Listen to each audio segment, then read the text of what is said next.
Assalamualaikum, bertemu kembali di bahagian kedua untuk video siri AV fistula dan tapak dialisis khusus untuk pesakit buah pinggang. Untuk video kali ini saya akan bercakap mengenai persediaan sebelum dan penjagaan selepas pembedahan. Baik, apabila anda telah mendapat diagnosis sebagai seorang pesakit buah pinggang, anda perlulah mendapatkan pembedahan atau rawatan untuk membuat tapak untuk dialisis pada peringkat awal. Jangan tunggu hingga anda perlu dialisis.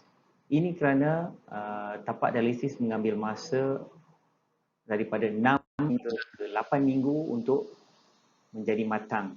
Ataupun ia mengambil masa yang lebih lama jika anda mempunyai masalah saluran darah yang kurang sihat ataupun ada masalah di bahagian pembedahan.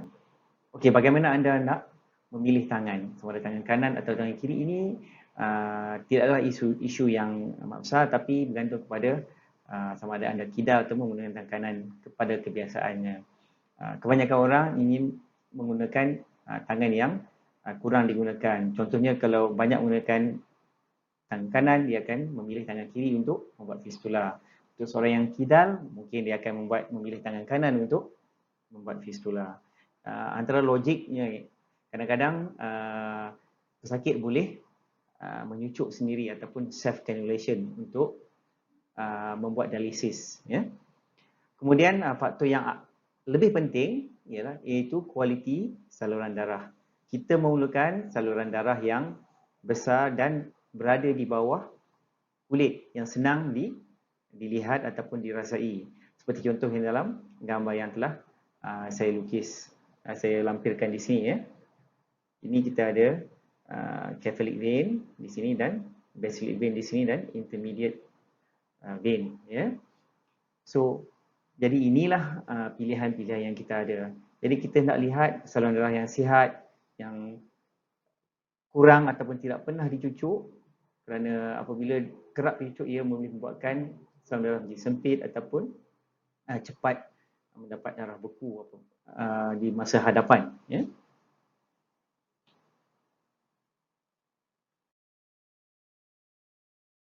Okey, apa yang anda perlu buat selepas anda telah membuat pilihan untuk mendapatkan rawatan hemodialisis bagi rawatan buah pinggang anda.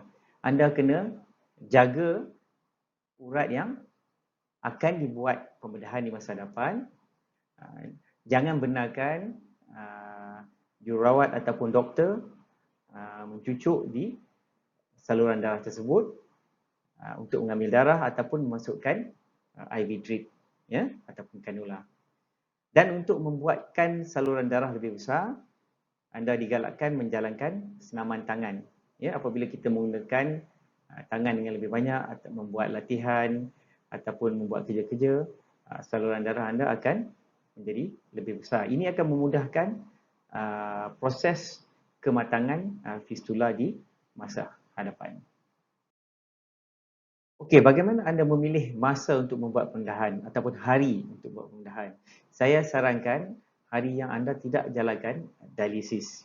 Ini kerana pada hari dialisis anda akan mendapat rawatan dialisis yang memasukkan ubat cair darah ataupun yang dinamakan heparin. Ini akan membuatkan pendarahan yang berlebihan semasa pembedahan. Dan jika anda pilih hari yang sama, ini akan menyusahkan kerana timing untuk surgery dan dialisis mungkin akan bertindih, ya, atau mungkin anda akan terlepas waktu pembedahan atau terlewat untuk pergi ke dialisis jika pembedahan dibuat pada pagi ataupun sebelum dialisis dijalankan. Dan jika anda jalankan dialisis selepas pembedahan, adalah disarankan supaya tidak menggunakan heparin ataupun menggunakan sedikit saja heparin supaya tidak berlaku risiko pendarahan yang berlebihan ketika ataupun selepas mendapat rawatan dialisis, ya. Ini kerana apabila baru sahaja anda menjalankan pembedahan, luka masih lagi fresh dan mudah untuk salur darah yang baru tertutup dengan darah beku untuk terbuka semula. Okey, dari segi ubat-ubatan, anda seharusnya memakan semua ubat yang anda biasa makan seperti biasa, seperti contohnya ubat darah tinggi. Dan jika anda ada memakan ubat cair darah seperti aspirin ataupun clopidogrel dan warfarin, anda perlulah berbincang dengan doktor yang akan membuat pembedahan anda mengenai ubat-ubat ini sama ada boleh diteruskan ataupun perlu dihentikan. Ya. Ini bergantung kepada indikasi kenapa anda memakan ubat cair darah tersebut. Ya. Dan jika anda ada sebarang alahan ataupun alergi, perlulah anda memberitahu kepada doktor yang merawat anda. Okey, sebelum proses pembedahan, saya suka membuat beberapa siasatan seperti menggunakan ultrasound untuk melihat kualiti saluran darah yang akan digunakan untuk membuat tapak dialisis, dan juga melihat keseluruhan perjalanan urat ataupun saluran darah tersebut supaya tiada bahagian yang sempit ataupun terlalu banyak cabang ataupun dia mengecil di bahagian yang atas. Ya. Antara siasatan lain bolehlah dibuat venogram ataupun fistulogram yang lebih invasif dan memerlukan sinaran X ataupun X-ray dan juga memasukkan kontras. Okey, pada hari pembedahan anda tidak perlu berpuasa, okey, kerana kebiasaannya pembedahan dijalankan dengan menggunakan bius tempat ataupun local anesthetic. Anda hanya perlu puasa jika pembedahan anda dijalankan dengan menggunakan general anesthetic ataupun bius sepenuhnya. Anda perlu diingatkan lagi supaya makan ubat sebagaimana anda biasa makan kecuali atas nasihat doktor yang merawat. Seperti contohnya untuk menghentikan ubat cair darah dan sebagainya. Anda juga dinasihatkan untuk datang bersama ahli keluarga untuk meneman anda semasa dan juga untuk pulang kembali ke rumah anda. Ini kerana anda perlu merehatkan tangan yang terlibat dengan pembedahan. Anda tidak boleh dinasihatkan supaya tidak memandu atau menggunakan tangan itu dengan berlebihan untuk mengurangkan risiko pendarahan dan juga bengkak selepas pembedahan. Ya. Okey, bagaimana pula dengan sakit? Biasanya luka daripada pembedahan AVF ini ataupun membuat tapak dialisis adalah amat minimal kerana lukanya amat kecil. Ya. Jika anda perlu ubat tahan sakit ataupun analgesia, biasanya saya akan memberi paracetamol ataupun Panadol sahaja. Kecuali jika anda mempunyai kesakitan yang berlebihan, mungkin ubat tahan sakit yang lebih kuat boleh diberi jika diperlukan. Ya. Biasanya pendarahan adalah minimal, mungkin dia hanya ternampak sedikit di bahagian dressing anda seperti dalam gambar yang pertama ini. Untuk mengelakkan pendarahan seperti yang terjadi di dalam kes ini, ya, anda perlu mengurangkan aktiviti atau pergerakan tangan pada anggota yang dibedah untuk mengelakkan penyambungan salur darah terungkai ataupun pendarahan boleh berlaku kerana berlebihan ubat cair darah semasa dialisis.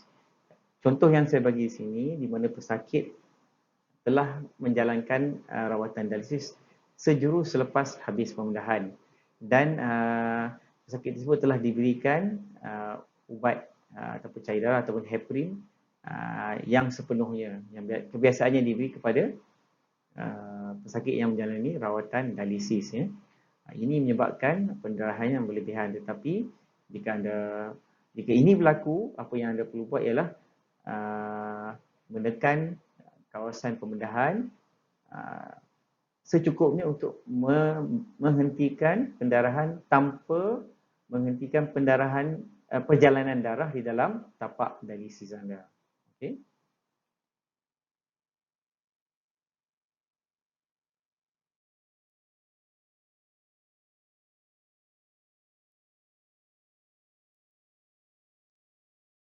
Okey, untuk mengelakkan berlakunya kebengkakan pada tangan yang anda jalani pembedahan, anda perlu pastikan kedudukan tempat pembedahan itu diletakkan di tempat yang tinggi. Jangan kurangkan meletakkan tangan di bawah ataupun berjuntai. Ya.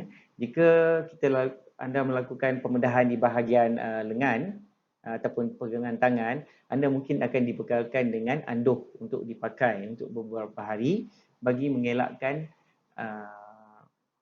bengkak terjadi dan juga merehatkan tangan yang anda dalamkan pembedahan. Okey, anda boleh melapik tangan anda dengan sebiji bantal ketika anda tidur. Ini juga akan boleh mengelakkan anda daripada berpusing dan menindih tangan tersebut ketika anda sedang tidur, yang membolehkan perjalanan darah tersekat di saluran darah yang dijalankan pembedahan dan menyebabkan ianya menjadi darah beku dan merosakkan fistula yang baru dibuat. Ya. Anda juga dinasihatkan untuk tidak membuat kerja-kerja lasak dengan anggota yang dibedah. Okey, bagi pesakit saya biasanya saya menasihatkan supaya tidak membasahkan dressing yang diletakkan di bahagian pembedahan selama 3 hari. Kemudian selepas 3 hari, pesakit boleh membuka dressing tersebut dan sudah boleh dikenakan air. Okey, anda juga perlu memantau tapak dialisis anda supaya ianya berfungsi ataupun tidak rosak. Bagaimana anda memantau? Iaitu dengan meletakkan tangan di kawasan pembedahan dan ataupun di urat selepas kawasan pembedahan dan anda akan merasa getaran. Getaran ini saya telah terangkan di bahagian pertama video siri AV fistula ini kerana saluran vena mempunyai injap. Apabila pergerakan darah daripada nadi masuk ke dalam vena, injap ini akan bergerak dengan lebih laju dan ini akan dirasai oleh pesakit dengan berasa getaran pada kawasan tersebut. Okey, biasanya saya akan memanggil semula pesakit jika mereka tinggal berdekatan dengan hospital antara 10 dan 14 hari selepas pembedahan untuk membuka jahit. Bagi pesakit yang tinggal di tempat yang agak jauh, saya nasihatkan mereka membuka jahitan di klinik yang berdekatan. Okey, mereka perlu berjumpa saya kembali untuk membuat assessment kematangan fistula mereka pada minggu ke-6 selepas pembedahan. Okay, dari segi fizikal, apa yang boleh kita lihat ialah urat ataupun saluran darah akan nampak besar dan dengan lebih jelas atau boleh timbul ya, tanpa menggunakan tuniki. Dan kita boleh rasa urat tersebut dengan mudah dan juga merasai getaran. Okey, untuk assessment yang sepenuhnya kita perlukan mesin ultrasound. Kita perlu menggunakan mesin ultrasound untuk mengira beberapa parameters. Contohnya saiz urat yang bersaiz 6 mm atau lebih. Kemudian kedalaman urat itu tidak lebih daripada 6 mm dan juga perjalanan kelajuan darah yang berjalan dalam saluran darah tersebut sebanyak 600 mililiter dalam masa seminit. Jika ia memenuhi kesemua kriteria ini, fistula tersebut amatlah sesuai untuk digunakan bagi rawatan dialisis. Okey, saya rasa cukup setakat itu. Saya harap anda dapat like dan kongsikan video ini terutamanya kepada mereka yang mempunyai penyakit buah pinggang, dan juga subscribe kepada YouTube channel saya. Okay, sehingga video yang akan datang. Sekian, terima kasih.